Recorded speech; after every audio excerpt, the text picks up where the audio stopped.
So you got sort of signed in like quite relatively young, didn't you, at Gloria Management? Yes, yeah.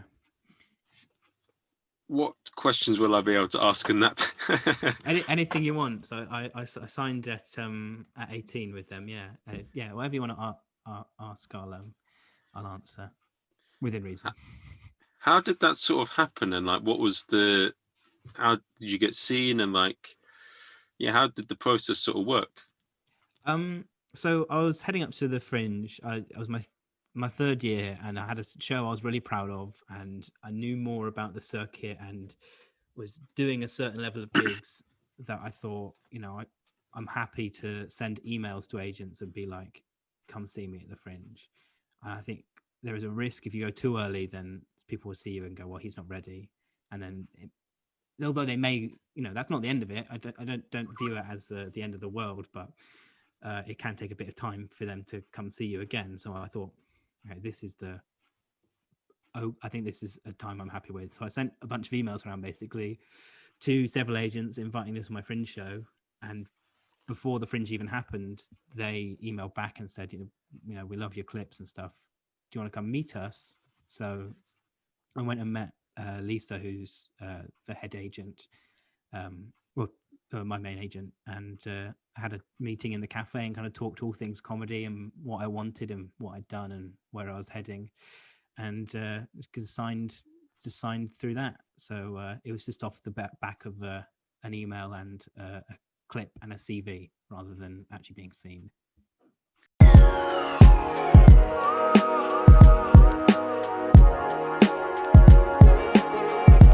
And welcome to another episode of the Marvins World podcast, a podcast where we speak to amazing and fascinating people who will make people like you and me make what we love a full-time job. If you like the podcast, please give it a review on iTunes. If you don't like it, share it with everyone you hate. And in this podcast today, we have the awesome Andrew White. He is a comedian who started from the age of 15. So like whilst most of us are playing Worldcraft, Yu-Gi-Oh, or some online games, or just doing this, he was getting on stage and making drunk strangers laugh from the age of 15. Hello, Andrew. Hello. Thank you for that introduction. That's yes, I don't know how many drunk strangers I came across at that age, but yeah, that's been my life for the last 6 years now. How's it been, Andrew? What's your journey been like? What's been happening? It's been good. It was a kind of gentle introduction into comedy when I was 15. It was our youth open mic, so it wasn't quite the bear pit that some Saturday night comedy clubs can be. I had a bit of a freedom to do what I wanted without too much judgment, which, if that makes sense. It wasn't straight into the fire. And then when I was about 16, 17, I started getting properly more onto the actual circuit. And so that's sort of maybe perhaps prepared you to like create your own sort of style of comedy more. And you think maybe if you hadn't done that, you'd be a bit more squashed in. Yeah, for sure. It was good to not have. I mean, it was a good and bad. It was good to not see any other comedians because you could just create your own thing and you didn't have the influence of the circuit trends. However, it would have been nice to have a bit more community and kind of pointing in the right directions for what gigs to do. So a blessing and a curse, yeah. And yeah, where did you get so it wasn't as harsh an introduction, but still, I mean, like at 15, where did you get the balls to go and do it? Well, I did a lot of like performing arts anyway from a very young age, kind of musical theatre and acting and stuff. So it already felt, if not natural, certainly comfortable being on a stage. And then I'm so sorry, my phone's just going. I'll quickly turn that off. I'll stop it. Cool.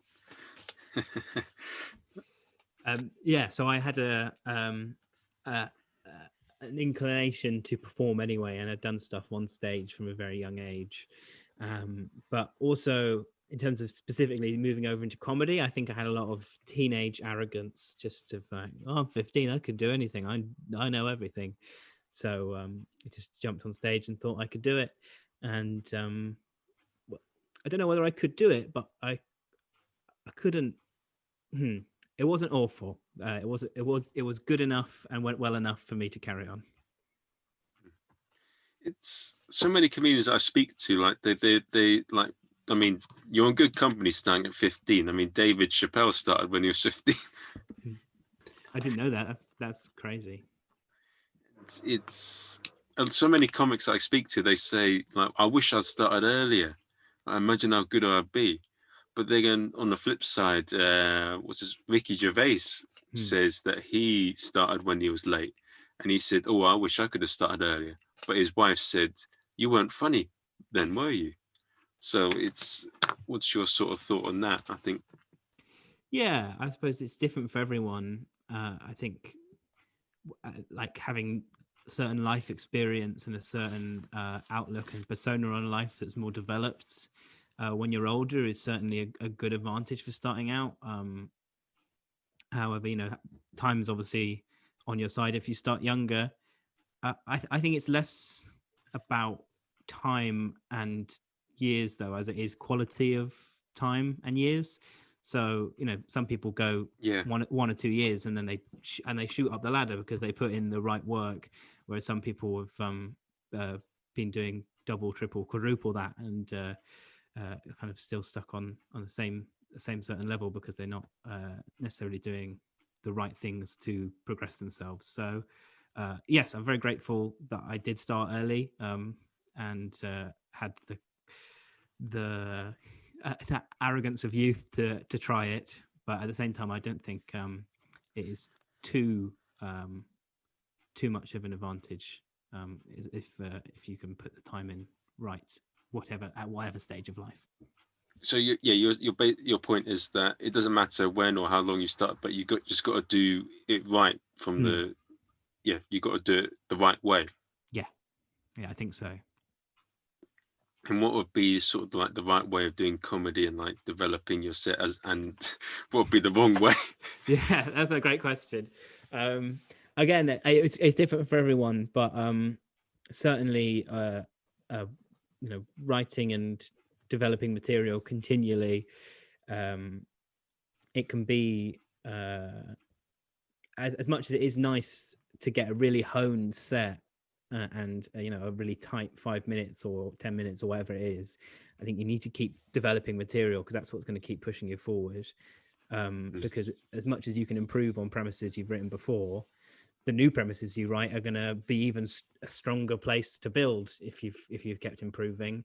I think being a bit selective with gigs as well. Some people just kind of say, gig, just get on stage as much as you can, which is true. But if you've got 2 gigs available to you and one's a well-attended, supportive night that you can, have a bit of fun with and actually develop yourself, and one's a pub full of 5 drunk people that don't want to be there, and you just kind of have to yell against them, obviously. And I know it's hard to sometimes have that, you don't always have that luxury to pick, but I think maybe where I am as well on the Southwest, there are nice gigs that gave me that opportunity. Yeah. That's one of the things I feel in the Southwest, isn't it?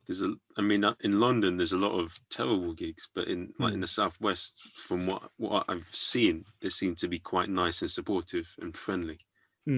Well, especially because there's nothing else to do really in lots of these towns and villages. They're so well supported because it's a proper night out, whereas there's so much going on in London. It can be hard sometimes to create a good audience. I realized halfway through saying, oh, this is how you should do comedy, right? I realized I had quite a charmed introduction to comedy, so maybe it's not necessarily the best insight for everyone. But yeah, that's been my experience, is being a bit selective with gigs and continuing to write and work on new stuff no matter what. I mean, look, it's everyone has their sort of idea and journey into it. So I think if you spoke to 100 comedians, if I speak to 100 comedians in a podcast, each comedian is going to have a different viewpoint of something. Everyone's all started differently. For But sure, yeah. no, I was very interested in what you said about like different stages and like doing it the right way, because performing arts and like being a comedian, it can be very hard. Like in terms of seeing your blind spots and getting better and then progressing and all that. Yeah. It's so competitive. I mean, comedy's getting more and more competitive. I mean, in London, like there's so many comedians from America coming in and Canada. Yeah, it's just going to get tougher as well once lockdown ends and there's, you know, a much reduced offering of gigs. It's just going to be tougher and tougher. And it'll probably just be TV names, people are saying. Yeah, that's the thing, is the kind of, it's all shifted down a few rungs in that, you know, the bigger TV names are willing to do gigs for less because there are no gigs, and then all of a sudden that has a knock-on effect for everyone else and what gigs they can get. It's quite funny as well, because like John Pendle, who's one of the best comedians I've seen, has stopped doing comedy because of COVID. It's so sad. It's I don't really know where it's going to go, or how we're going to properly recover. I hope John comes back. I really love his stuff, and yeah, unfortunately, he's not the only one. We've lost quite a few names already, and I don't know whether they'll come back. You know, if you get into a job and you get that security of working 9 to 5, it can be hard to leave. Yeah, but I mean, on the positive side, Andrew, there could be a lot of, before you're getting a McDonald's Big Mac, now you're going to get something, you're going to get maybe 3 or 4 Big Macs, because like those that stick at it longer during the hard times, and when it gets better, you will reap it more.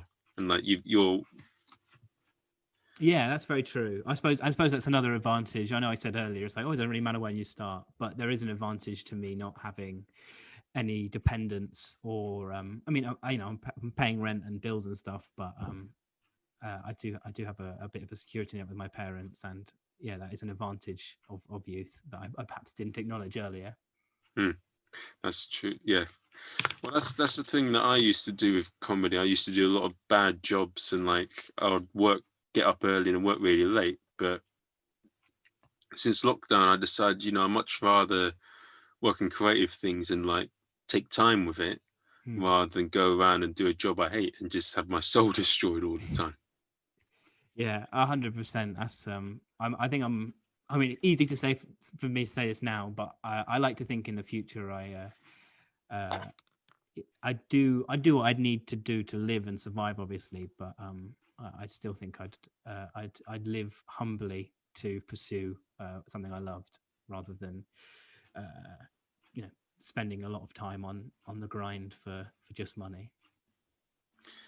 And that's the thing about comedy. I've got a bit that I'm trying to work on.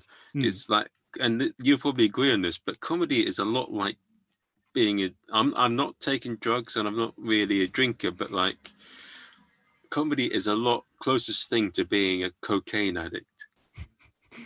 Yeah. And it's a bit that I'm trying to work on, because it really is, isn't it? Like you go through so much shit sometimes, and then it takes a while to get that good feeling at the end. Yeah, it really, you end up chasing your first big laugh, and you realize it's never going to be the same as your first big laugh, because you hadn't experienced that before. It's, yeah, that's a good analogy. I like that. And then you just keep going after it, and but you go for the same sort of things. Like you see comedians that there's some of them are, they're just terrible and they smell bad because they're comedians are in poverty because of it. It's because they're chasing a dream, and it's exactly the same thing. Or musician or anything, like to drugs, because you're chasing what you love, and what you love doesn't always love you back. I think cocaine's a good drug as well, because like it is potentially damaging to your life, but if you're rich, it's just a hobby. Yeah, that's true. But sometimes even cocaine might be less damaging than doing badly at some gigs. Mentally. Yeah. Those moments. I mean, you must have a few moments, Andrew, where you've like done badly at a gig and you're like, oh, why am I doing this? Why am I putting myself through this? And then there's times where it's like on the other side of that. Yeah, I think it's hard for me to. I've got this kind of a mindset that is very kind of locked into seeing myself doing this in the future. So when it goes badly, I, I suppose it's an advantage in terms of it gives me a drive. You know, I really am striving for this kind of thing that I can picture. But also when it doesn't go well, it's like, oh, that the entire future I've imagined is all of a sudden in question. It's kind of ups the stakes a bit. Yeah, you do.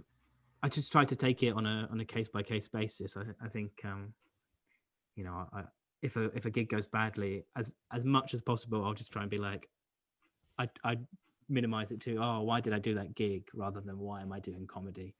Because I think especially, you know, that's another thing with starting at 15 is this has been my life and personality, basically. You know, these formative years where you kind of find out who you are, who I have been as a comedian. So if I question that bigger question, I don't know. I don't know where it will lead me. Not down a bright path. So I try to avoid it. But yeah, it's tough. It's tough sometimes. Yeah, because I spoke to Delaney Fisher. Do you know of her?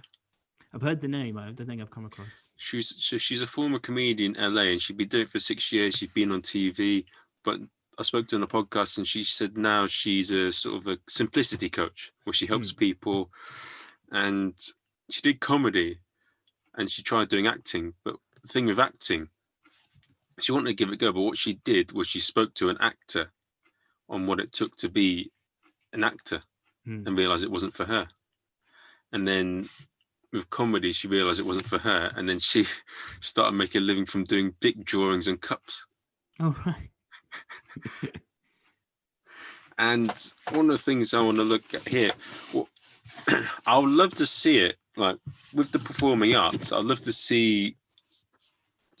I want to give people to provide. I want the people to see an interview. I want everyone who wants to do a performing art, whether it be singing or whatever, see an interview with someone who speaks as someone who's a professional in that industry, never mind famous in it, and see like how much work they have to put in, and then decide whether they want to do it. Because you get a lot. I think a lot of us, when we're chasing things, we chase it because we like the end result, but we don't see how hard it is for the person to get there.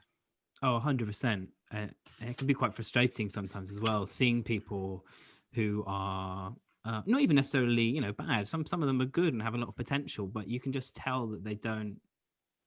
There's a sense that they won't work at it, and you can see they're already at an early stage, kind of shirking some of the graft you have to put in, and it's quite frustrating. You kind of just want to be like, get out now, just leave. You're blocking up the circuit for everyone else, and also you're just going to disappoint yourself in the end. But yeah, sometimes I've thought about people and then I've been proved wrong, but a lot of the time it's hard to see people that aren't willing to work and put in the hours for it.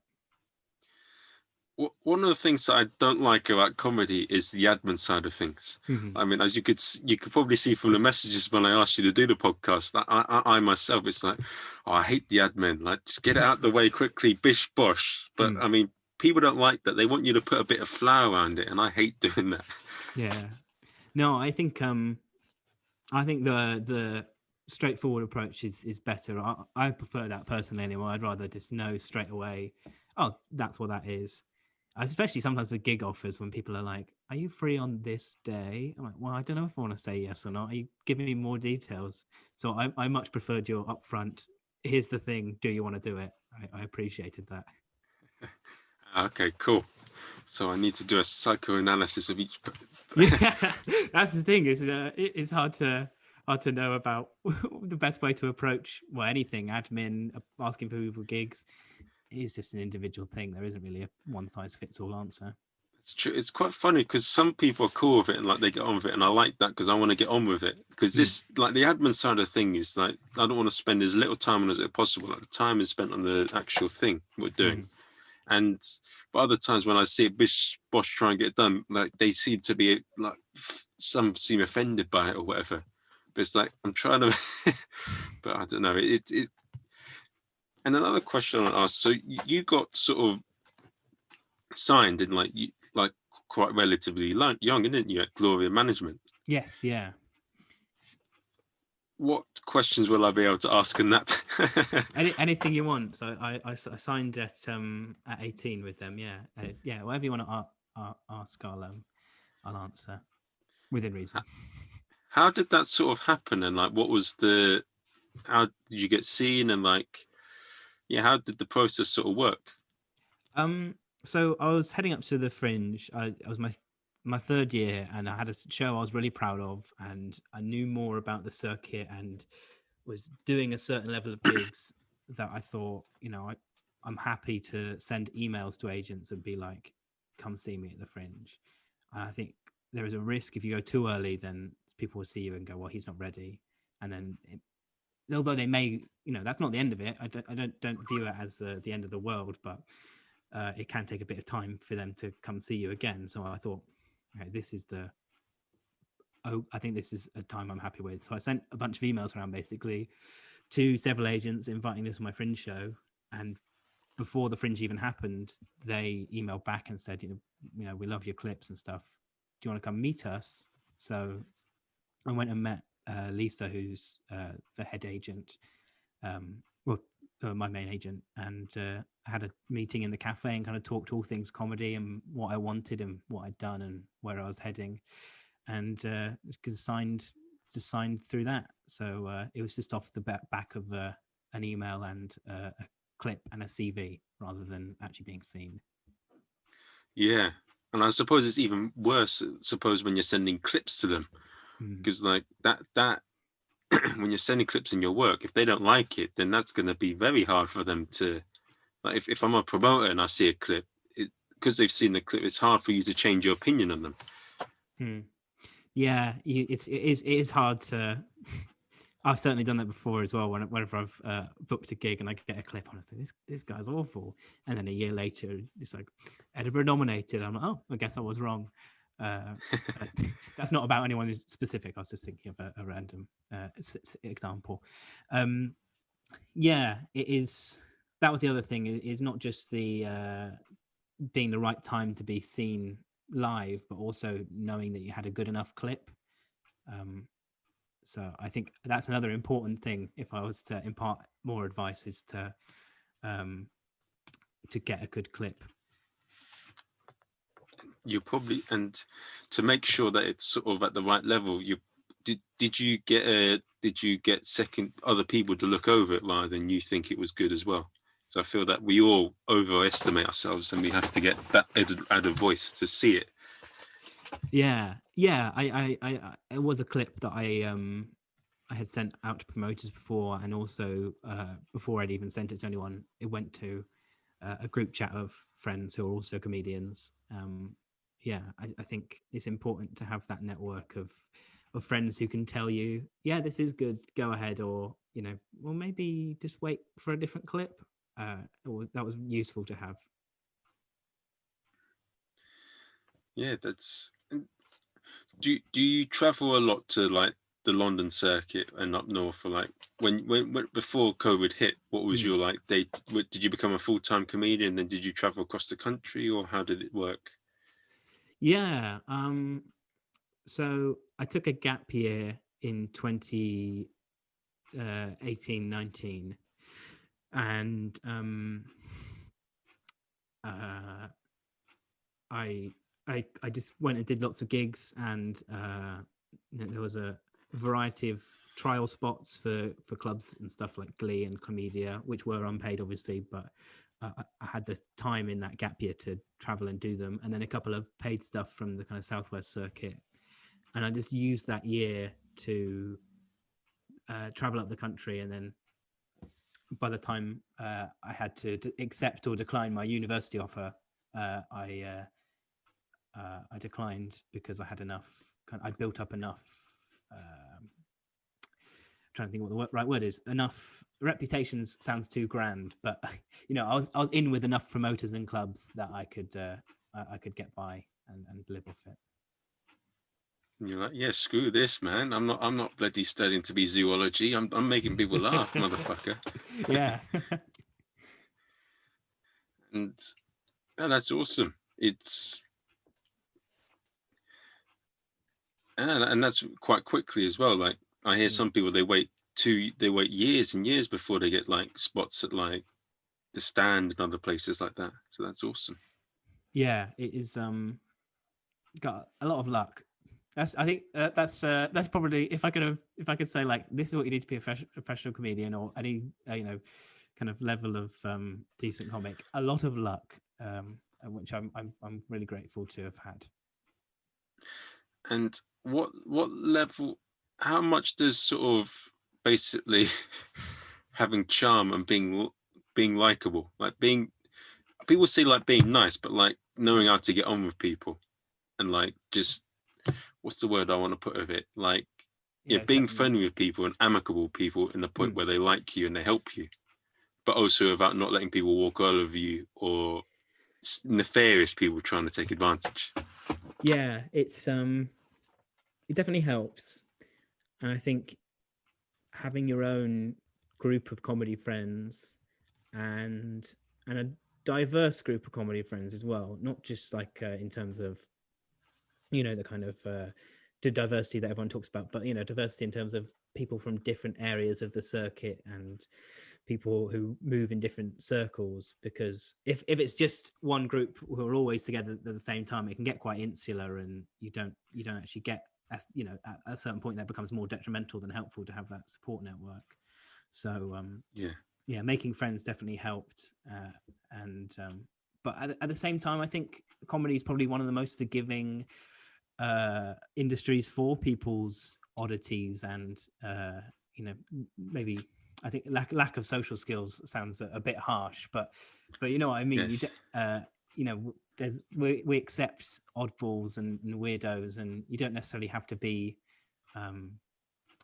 Mr. Lay on the charm, slick your hair back. If you're funny and not a dick, you can get ahead. But one thing I found hard about the Edinburgh Fringe is quite funny. When you're there for months, like everyone you know is up there, and there's all these other comedians, and like the people that you have a regular conversation with, like some of them will ignore you because they're uncomfortable. Yeah, yeah. The Fringe is, I don't even know. The Fringe mindset is completely different. It really changes everything, doesn't it? But it's funny now you got the opportunity of the Fringe, and like your people say, oh, people don't get this or that in the Fringe anymore. You're the example of like taking advantage of what's there and like making the most of it. And I remember also I was in the City Cafe last year. I was trying to do some notes for my set, and then I had Scott Blanks from the New Zealand comedy scene. So he sat right next to me with his kids, and he gave me his business card. I didn't even know who he was at the time.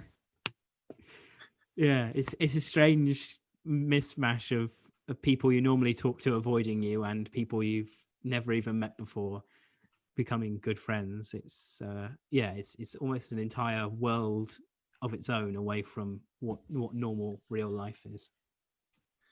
I really want to look into like the stories of how it all started and how it grew into what it is now, because it really is a beast. Like you got the best is I think by far the best festival in the world. Like Yeah. you got so many performers from across the best performers across the world. Like I'd see comedians that were on the London circuit that would do really well, but then when they're in the Edinburgh Fringe, their show wouldn't receive anywhere near the response it would get in London. And you see so many like creative acts that are doing weird like things that you've never seen before in humanity, and it's like whoa. Yeah, it's I know about the origins with the stories of so they had the international festival, and then they some performers weren't allowed to perform in the international festival, so they set up their own on the fringes. And I can see how that grows and becomes a bit of a fun cult thing. But the step from that to just thousands of performers and millions of audience, it's hard to look back and follow how it's blown up so massively, but it's cool. I really love it. There's so much there for everyone. It'll be cheaper though next year. Yes, yeah. Well, if there even is a next year, that'd be interesting to see. I mean, it'll be funny to see Edinburgh Fringe online. Like, if Hmm. they can't put it on, to just put it all online. I hope not. I think there is a market for online comedy, and some online comedy has been really good, but that's not what the Fringe is. And I think any attempt to do it in any way that is not the way that it is, uh, hmm, not that there's not room for innovation and change, but you know, it has to be live. It has to be on the streets of Edinburgh. Otherwise, it's not the Fringe. Yeah, it's so many. It's gonna be interesting to see what they do, because I mean, I think comedians, they're performing in a hut in the, like, they're gonna if they're gonna do the whole Edinburgh Fringe in the parks, Hmm. in the little tents, because I think comedians will do it. There's no Hmm. problem with that. Oh yeah, 100%. You're right. Comedians will step up and find ways to perform. But yeah, it'd be interesting to see if that's actually if that translates to audience enjoyment and just audience numbers as well, whether people come and watch. And the funny thing about Edinburgh is you bump into all the names you see on TV. Like, Mm. it's funny seeing someone that's on a TV like walking right next to you, and you're like not too sure what to do. Yeah, it's kind of I was about to say it's a level playing field. It's not. Obviously, if you have more money and you have more fame, you're going to do better at Edinburgh.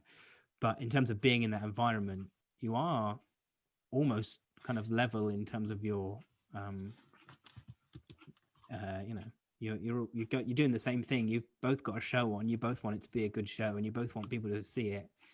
It's kind of the one time of year where um, you are, you know, everyone's kind of working towards a similar goal. Whereas normally they'd be working on a tour show, and you'd be trying to get ahead at a certain gig. You know, all of a sudden you've all got the same objective. So it's quite nice to have everyone on the same page like that. Have you tried the other fringes, like the Brighton Fringe, the Hastings Fringe, and all them? Yeah. Yeah, I've had mixed experiences. Nothing is ever like Edinburgh, but some of them have been really good performance opportunities. Some I think I wouldn't recommend Brighton personally. If people ask me about what fringes and previews to do, Brighton is a beast of its own, and I don't know how to. I've not worked out how to tackle it. So I feel like, certainly for speaking to other performers, I think the way to tackle it is to have a lot of money to plow into promotions and being in the brochure. And for me, I just don't think it's worth it. But the others, pretty decent. Hastings, I really enjoyed. Shaftesbury Fringe is always good every year. Um, Swindon Fringe, yeah, mixed bagged, but What about the Leicester Fringe?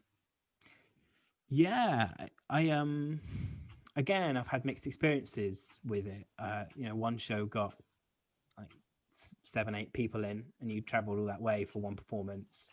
That's the other thing different to Edinburgh is obviously Edinburgh you're there for the whole month. All these other fringes you're kind of there for a day, maybe 2 days. So it's harder to build up any momentum or audience. But some Leicester performances I've been to and put on have been really well attended and sold tickets and gone well. I would recommend Leicester, but you know, don't pin all your hopes on it. Don't go thinking, oh well, I'm going to win a Leicester award and somebody's going to see me here and there. Just think of it as a fun opportunity to go up, and I go watch stuff as well while I'm there. Just spend the day watching things, and don't spend too much money on promotion, because there's a certain point where how much you spend out is you're not going to get any of it back. Oh yeah, it's. I mean, you're putting extra pressure on yourself if you want to win an award or this and that. Hmm. And people going in Edinburgh with the first hour, I'm going to do this, I'm going to do that. Like, you're ruining the experience for yourself. Yeah, yeah. It's hard to not imagine it. You know, I think everyone has that, even if it's just a little bit of their brain that goes, yeah, maybe I could. It's I think everyone has that fantasy, and especially with Edinburgh, because the debut is so coveted. It's like, well, it's your first hour, this is your only chance to win this award. Yeah, people get quite obsessed with it, and I don't think it's that healthy. Yeah, it makes it. Yeah, it's. But I mean, it's an amazing festival, and I do hope it returns to what it was in some capacity. That is definitely never going to be the same. No, I agree. It's. I really like the street performers you see in Edinburgh. They really bring in something special. Yeah, it's cool, isn't it? And yeah, it's kind of they all come together from all over the world, and they may maybe one of them at a time will be performing in a certain spot in London, but for every all of the greatest street performers in the world to be in one place, it's pretty awesome. Well, funny you say that about the street performers. Is that in London they perform for 45 minutes or 50 minutes, and that is a great. And same with magicians, when they're doing corporate gigs, they're doing like 50 minutes. But like on your side, you when you're doing corporate gigs, like the most you're going to get is 20 minutes, or like maybe a bit more as an MC, but you're not going to get more than that, are you? No. I suppose they have something extra to keep people's attention, whether it be a magic trick or swallowing a chainsaw or whatever it is. It's harder to maintain somebody's full attention just from speaking.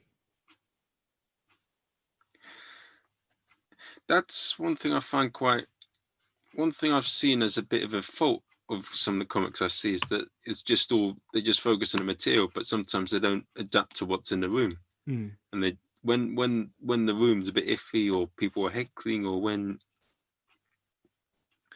things don't require, when you're telling jokes and they're bombing, there's no change in anything, and I see that quite a lot.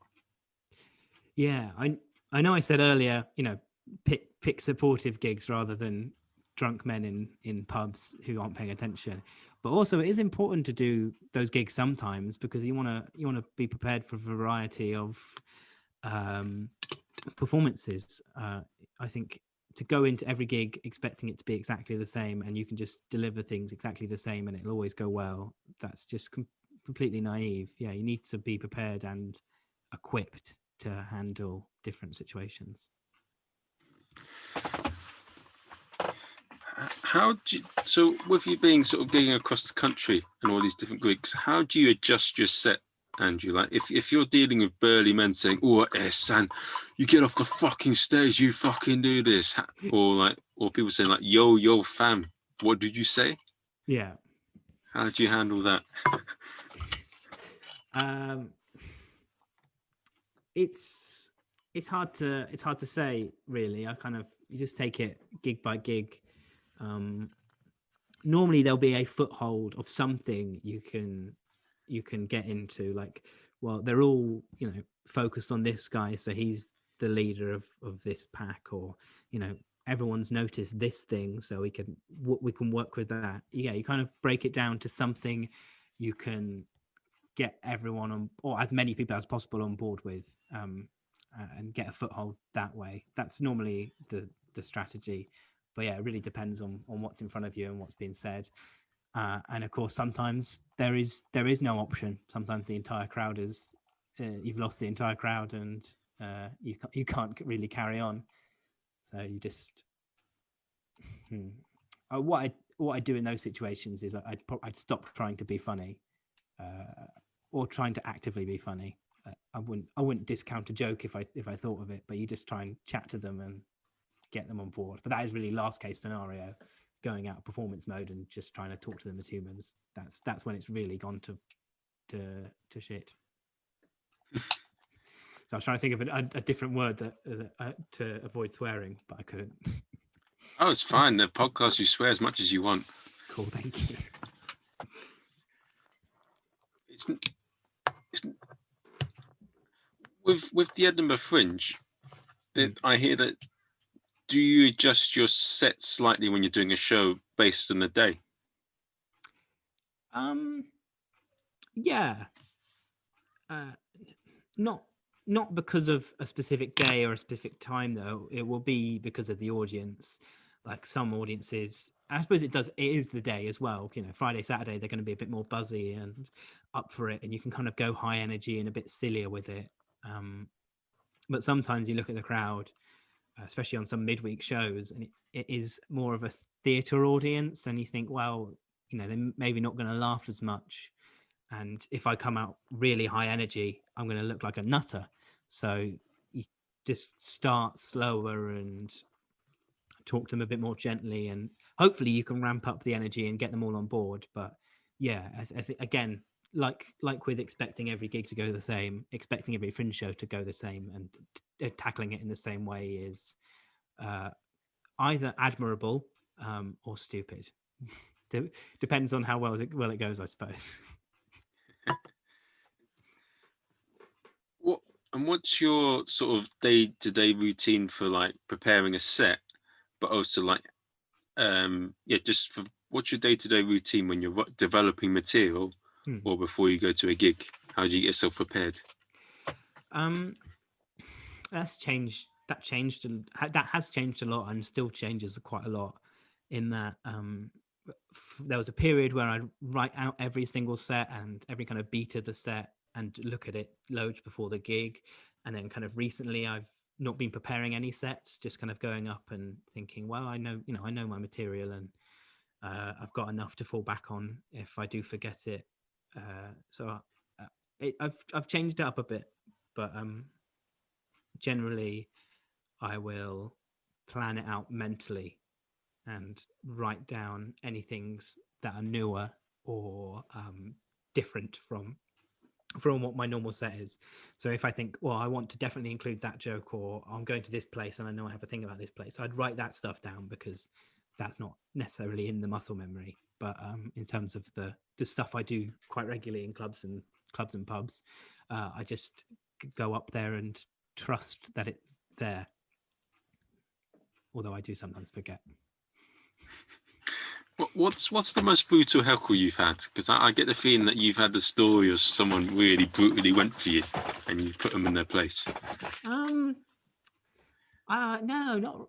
I've not really had any awful heckle stories. I think the worst heckles are the ones where people try and like join in and add to it because they're trying to be nice, and you can't just be like, "Shut up, you're an idiot," because everyone would be like, "Oh, he's just trying to help you." So it's hard to deal with those ones more than it is people who are just being rude, because you can just go back to them and go, well, you're this and that or whatever. Although I try to avoid kind of just plain insults, I try and deal with the actual heckle. In terms of the worst story, though, I did a working men's club in Weymouth, and people were just really not liking me, and just kept making undercutting comments. But there was nothing I could do other than fulfill my time because the whole audience did not want me. So that was the worst stuff. I don't have a zinger story, I'm afraid. that is quite hard. That's quite sort of, because you weren't too sure what to do, were you? You were just like, do I get off? Do I do this? What do I do? Yeah. Well, for that, because it was a private event and, it was a paid, agreed contract thing, I thought there's no way I can't give them any opportunity to fight not paying me. And I'm not walking away without money after having to experience these awful people. They weren't all awful, but the ones that were nice were nice because they were timid, and because they were timid, they wouldn't stop the mean people. I sound like a child discussed being bullied. They wouldn't stop the mean people.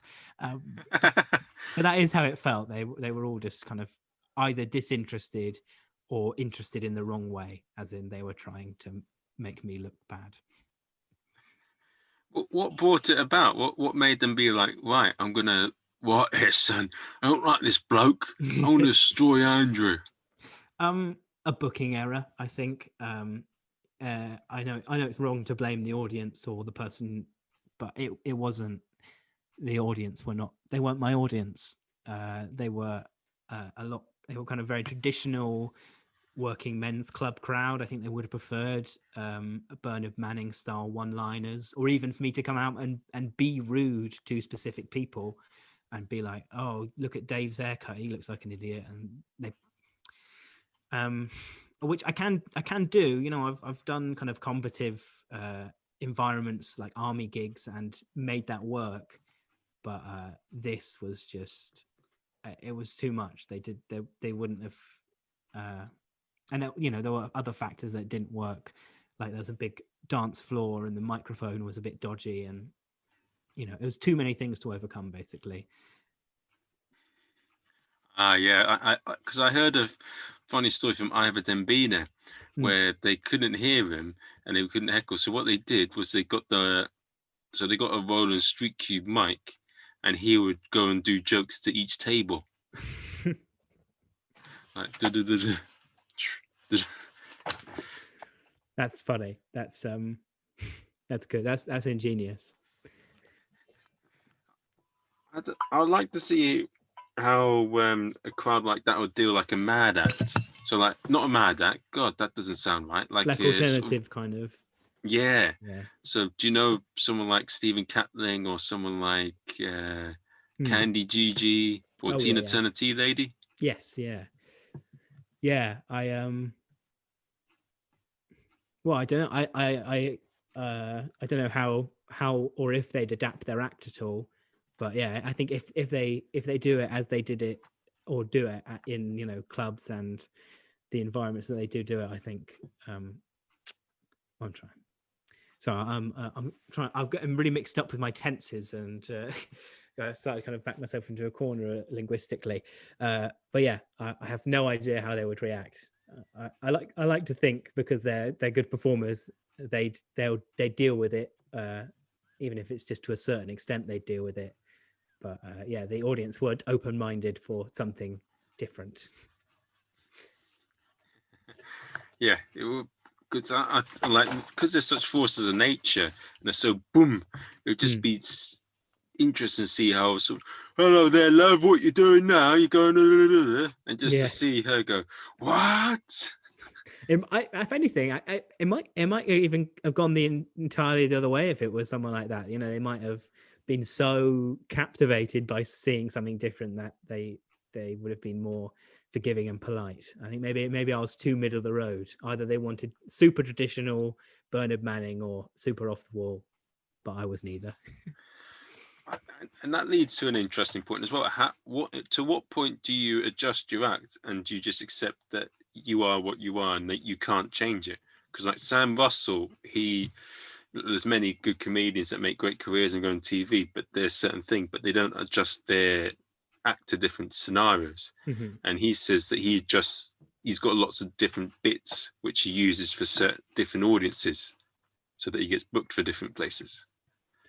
Yeah, for sure. I can do like emceeing and traditional club gigs and kind of rowdy pub stuff, but also slightly more left field fringe things. I do like to have that adaptability, not just for professional reasons. Obviously it is nice to have those opportunities, but I think just creatively it is important for me to diversify and try out different things. And you know, doing that, I've discovered stuff that I maybe wouldn't have bothered exploring otherwise, and that become mainstays of my act, just because I want to try as many different things as possible. So I'm happy to adapt and do different things, but as much as you adapt and as much as you try different things, some crowds just can't be pleased.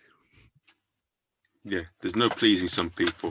It's like have you seen The Sopranos? No, I've not actually. It's great. There's this bit where Phil Leotardo, he's from the New York family. How do I shorten this? Okay, they tried appeasement with this guy who a bit Actually, no, a good example of that would be Hitler and Clement Attlee. All right. Mm-hmm. Like Attlee tried to appease Hitler because the Germans were untreated unfairly during the war. They gave him bits of land that were part of Germany, really. Mm-hmm. But he went too far that way, and Hitler got carried away. Mm-hmm. And I'm saying, yeah, there's only a certain point you can go before you're destroying yourself, and then it's not good either way. Yeah, exactly. Yeah, yeah. That's the other thing as well. If I think that's sometimes a symptom of doing the same gigs over and over. If you're always doing the same type of gig, you learn how to do those gigs well, but you block yourself into a corner, appeasing a crowd that isn't necessarily your crowd. It's one thing I want to sort of ask you about, and these Mm-hmm. are the last 3 questions. Mm-hmm. What life advice would you give to your younger self? Mm-hmm. And what is a quote you like to live your life by? Oh, that's good question. I think I would tell my younger self to ignore other people's opinions, or to at least say to him that a lot of opinions you imagine people don't care. So, not that, you know, if somebody has input or something to say on a matter, not to ignore that, but you kind of act thinking, how will other people perceive this? What will other people's opinions of this be? And to ignore all of that, because either they'll scroll, if, for example, if it's a video I want to film for Facebook, either they'll scroll past it and not care, or they'll like it, or they won't like it, and you'll never know. And it doesn't matter. It doesn't, even if they don't like it, it doesn't matter. Just ignore all of that. A very long-winded way to say ignore the haters, basically. I think Taylor Swift said it much more concisely than me. Haters gonna hate. So you like to live your life by the quote of, if you care too much about what people think, you'll always be their prisoner. Yeah, that's a very good quote. That is a very good quote. Okay. And do you have anything you like to plug? Yeah, I'm running a game show every Monday called Screen Time, which is just a fun live stream on YouTube and Facebook and Twitch, and that's Mondays at 8:00 on my Facebook, which is Andrew White Comedy, although I tweet all the details as well, which is at Stand Up Andrew, and my Instagram is also at Stand Up Andrew. And then the only other thing is there is a weekly online comedy gig called Gigless, which is hosted by the wonderful Catherine Bohart. We kind of co-created it and built it up over the last few weeks, and I'm not normally performing. I'm more kind of doing the tech and running the Zoom and stuff, but I still love it so much, and I'd really be delighted if people go check out Gigless every Thursday. Right. So guys, whoever's listening out there, when I publish this, go to Gigless. Thank you. Andrew White and Catherine Bohart. Mm-hmm. I've been Marvin McCarthy. Now I'm sounding like a game show host. I appreciate you coming on the podcast. Best of luck with everything. They got the vaccine ready, so within a few months, hopefully we're back gigging and kicking comedy in the dick. Yeah, I hope so. Thank you so much. Thank you for having me. Okay. Take care, my friend. Au revoir. Au revoir. Thank you so much. Let's do it. So that's been Andrew White. I hope he's taught you a lot about what it takes to go from a young teenager playing Minecraft. No, I don't know if he did, but I hope it's informed you of what needs to be done if you want to get signed. That's been Andrew White. I mean, it's quite remarkable that he started comedy at 15. He got signed when he was effectively 18, just a young pup. Just goes to show, whatever it is out there, go out there and make things happen. And at the end of the day, I also want to say this. If you like the podcast, Please give it a review on iTunes. If you hate it, share it with your enemies. And I'll see you at the next episode.